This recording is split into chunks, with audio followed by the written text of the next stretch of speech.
Ang programang ito ay rated SPG. Striktong patnubay at gabay ng magulang ang kailangan. Maaaring may masiselang tema, lengguwahe, karahasan, sexual, horror o droga na hindi angkop sa mga bata. Takot na takot si Zoe dahil napanaginipan niya na nalaman na daw ang tunay na may sala at talagang positive siya dito sa fingerprints na ginawa ng mga pulis dito sa kanya at sa kanyang ina. Dito na nga talagang sinabi ni Zoe sa kanyang sarili na dapat niya na lang sabihin ang katotohanan na talagang may ginawa siya dito kay Don Pepe, na kung saan nagalit itong si Moira dahil ayaw siyang paaminin ng katotohanan ng kanyang ina at talagang nag-away pa sila dahil talagang makukulong si Zoe kung aamin ito sa katotohanan at lalong-lalo na talagang mawawala ang kanyang mga pinaghirapan, lalong-lalo na talagang matatanggal ang kanyang lisensya kung saan aamin siya dito ng mga ginagawa nila. Dito na nga ay talagang porsigido na malaman ang katotohanan dahil tumawag nga itong kasamahan ni Moira doon na binabayaran niya sa police station kung saan sinabi dito na talagang nag-positive daw itong isa sa kanila at hindi pala sa kanila, na kung saan si Don Pepe lang pala ang nag-positive doon at hindi si Zoe at saka si Moira, kaya ligtas daw silang dalawa, na kung saan talagang pinagsabihan niya ang kanyang anak na huwag magpadalos-dalos sa mga emosyon at talagang malalaman sa kanya at mabubulilyaso ang kanilang mga plano. Yun na nga ay talagang makampante na itong si Moira at nagdasal na talagang papahirapan niya pa rin itong si Lynette dahil lusot na daw sila sa kanilang gulong ginawa.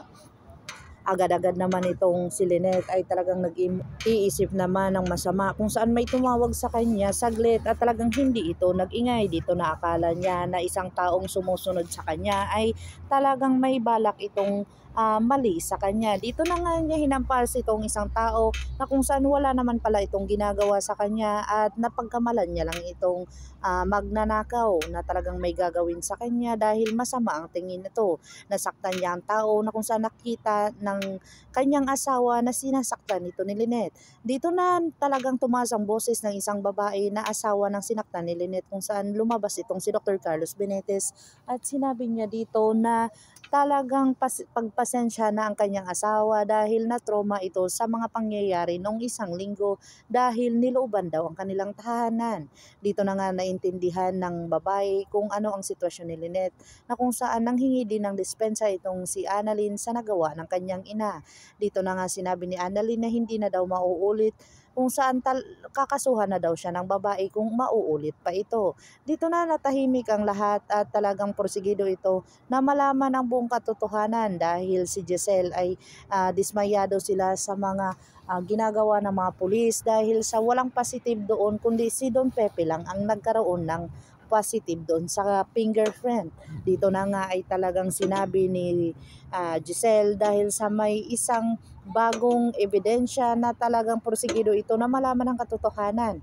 Pinuntahan nila ang hotel ni Moira at talagang gilalugad nito at tiningnan nila lahat ang mga pasikot-sikot dito. Pero dismayado sila dahil wala silang nakita at napaisip itong si Giselle na pumunta sa bahay ni Dr. RJ Tanyag dahil andun ang kanilang mga sagot sa kanilang mga katanungan kung saan kung hindi si Moira ay talagang si Zoe ang gumawa noon. Dahil sa mga ginagawa ni Dr. RJ Tanyag at saka ni Giselle ay talagang porsigido ito na malaman at talagang tinawagan niya ang kanyang kasabwat doon sa police station at sinabi dito kung may bagong ebidensya. Dito na nga niya napagkaalaman na may bago daw na kung saan agad-agad niyang tinawagan itong si Zoe na ipakuha lahat ng mga sapatos ni Zoe kasi talagang magpapasitibo itong si Zoe sa mga ebidensyang nakita nila.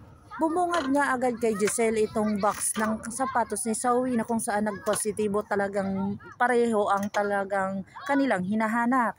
Dito na talagang si Zoe ang may kasalanan at natukoy na nila kung ano ang mga ginagawa ni Zoe dito kay Don Pepe. Dito na nadatnan ni Zoe itong si si Gisela at si Dr. RJ Tanyag, na kung saan papaaminin ni Dr. RJ Tanyag itong si Zoe sa lahat ng kanyang mga ginagawa. Dito na kaya aamin si Zoe dahil ang kanyang sapatos ay magkatugma doon sa nakitang ribbon sa lugar kung saan nakita itong si Don Pepe.